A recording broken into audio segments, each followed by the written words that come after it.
Hello, everyone, and welcome to the Concession Stand here on the KB Radio Network. I am your host, Kevin Reed, and this is the review of the second attempt to adopt Stephen King's 1982 novel, The Running Man. This film is directed by Edgar Wright. It stars Glen Powell, Josh Brolin, Colman Domingo, and a slew of other actors.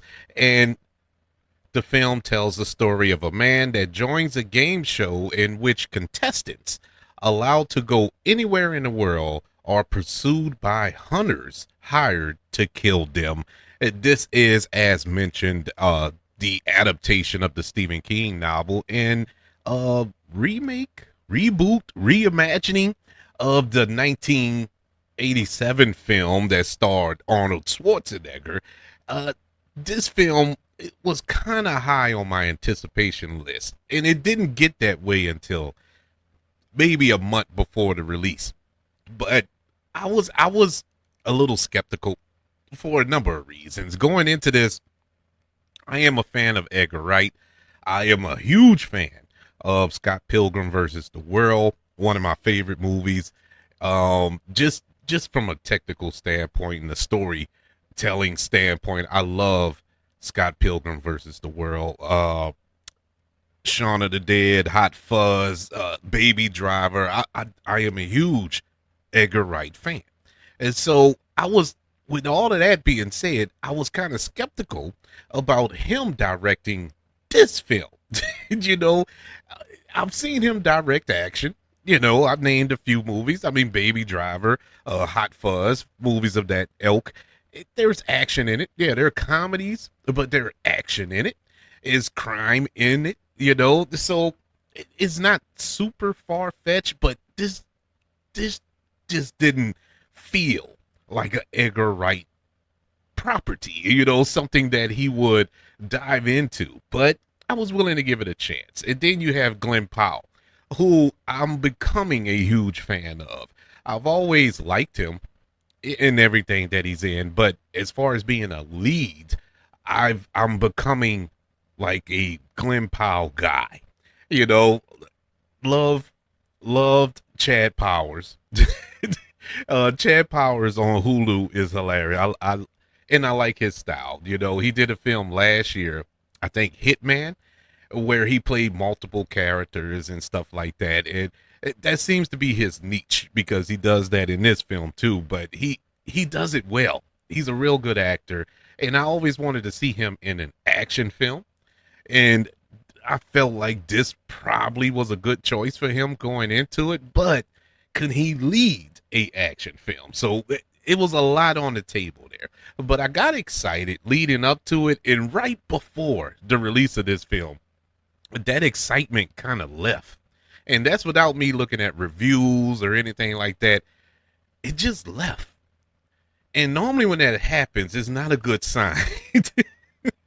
And sure enough, this was a very disappointing film. I'm sad to report that this was bad. I'm not going to say it's one of the worst movies of the year, but I don't know, man. It's definitely the most disappointing, or one of the most disappointing films of the year. It's all over the place. This movie has elements. Don't get me wrong. There are pieces of this movie that are good. The action in this film is really good. I really did like the action sequences that were put together by Edgar Wright and his team. Really good. I had fun with that. Colman Domingo is a national treasure. He needs to be preserved and protected at all costs. He is amazing in this film, a standout, stole the movie. The best performance in the movie. He understood the assignment. He's the only one who got it. He knew what movie he was in, and he played it to a T. Every second he was on screen, I was completely invested. Loved him in this movie. That's pretty much it for me. There's nothing else about this movie that made me want to scream from the heavens that this is the definitive adaptation of The Running Man. I would right now, I don't even have to sit and think and meditate for weeks and days or whatever. I can say with my whole chest that the 1987 film is leaps and bounds better than this movie. And that is the cheesiest 80s action movie of all time. At least one of them, top 5 cheesy action movies from the 80s. But I would sit back. I was more invested in those characters. Every character in that film, Arnold Schwarzenegger and the supporting cast. I can't think of them off the top of my head, but I was into those characters. Here in this film, I couldn't get behind anybody. Our hero, Glen Powell, who for moments in the film I enjoyed, but at no moment in the film, as far as the character, did I root for him. At no point did I feel like, okay, this is the hero. He's the guy. I didn't feel that, It was nothing for me to get behind him for. Yeah, he's doing this for his family, but it's like, okay, and that gets lost throughout the movie. You really don't feel the weight of that. They didn't take the time to set that up properly, and it's weird to say that because this movie is over 2 hours. It's about 2 hours and 15 minutes, and they could have easily shaved off 20 minutes of this movie, and it probably would have been a little better. And it's weird that this movie lasted this long and didn't really establish nothing. It was nothing established here, especially with our main character. I could forgive everything else that I have my little, problems with if the main character worked, but it didn't work. And it's not Glen Powell's fault. He actually did the best he could. It's just his character wasn't written right. He was all over the place. He was the sympathetic hero or he was a douchebag. It's nothing about him that cheered protagonists, throughout the entire film. It just didn't get there. Our lead villain here, Josh Brolin, he was wasted. Josh Brolin is a beast, and we know he can play a villain. Thanos, hello.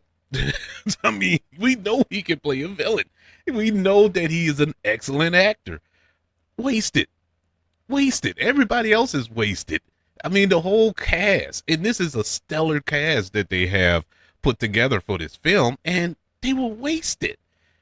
I don't know, man. Speaking of wasted, this story was a wasted opportunity to tell a actual topical story, a poignant story.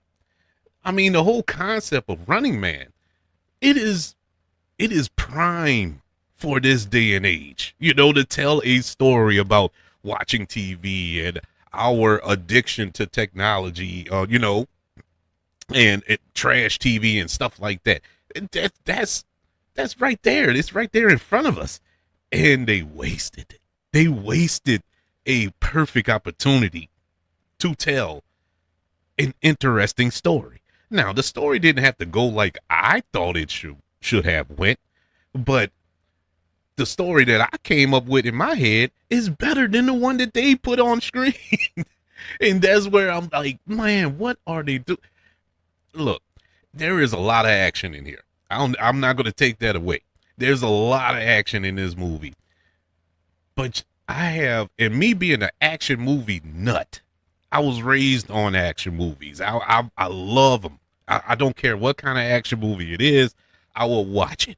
I don't care if it was direct to video, VOD as it's called today, or whatever.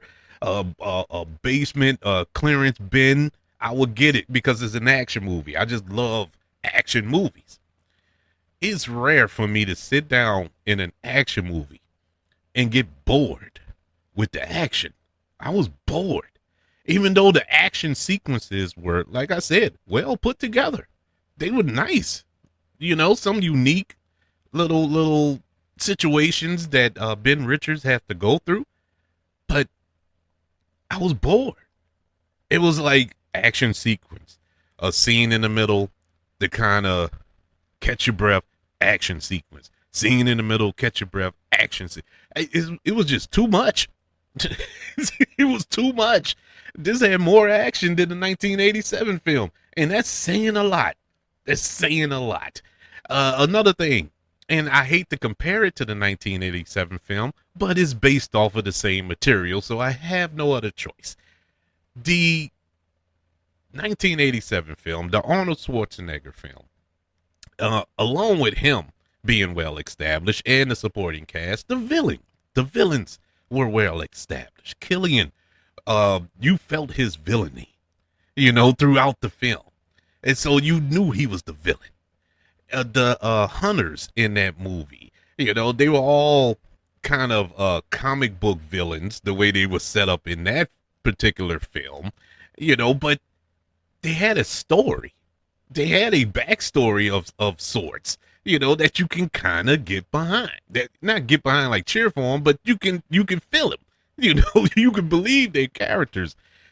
Not in this movie. The villains were just goons. They were just goons. The hunters had nothing.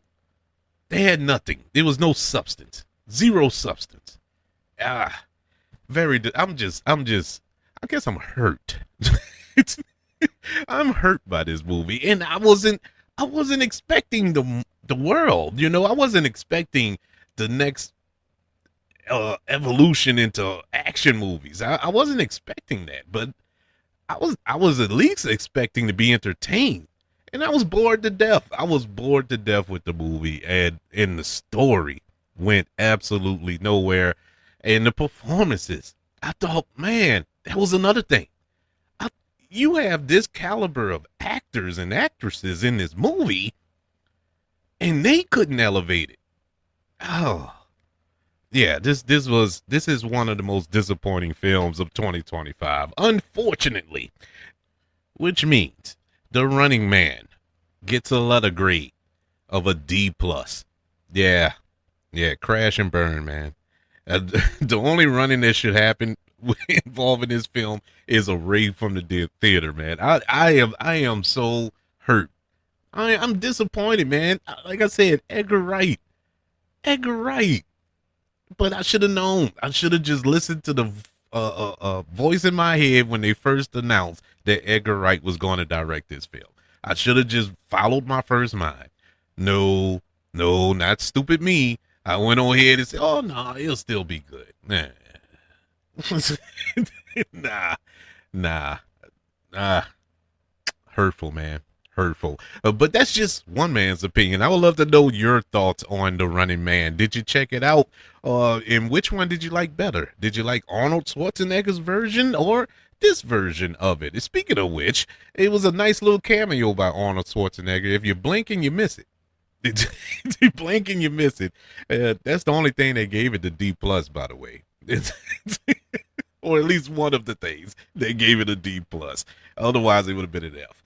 But did you catch that? Did you catch the movie? I would like to know your thoughts. Email the show, kbradiopodcast@gmail.com. You can also search for the show on all social media platforms. Just search for the KB Radio Network. Also, don't forget about YouTube. Subscribe to the KB Radio Network channel and like this video if you don't mind. Don't forget about the 5 stars, the reviews, and sharing this show if you're listening on Apple Podcasts, Spotify, iHeartRadio, wherever you are currently listening to the concession stand here on the KB Radio Network. Everybody, thank you for joining me for this review of The Running Man. Want you all to know that I love you, continue to love everyone, and until we speak again, you all be blessed.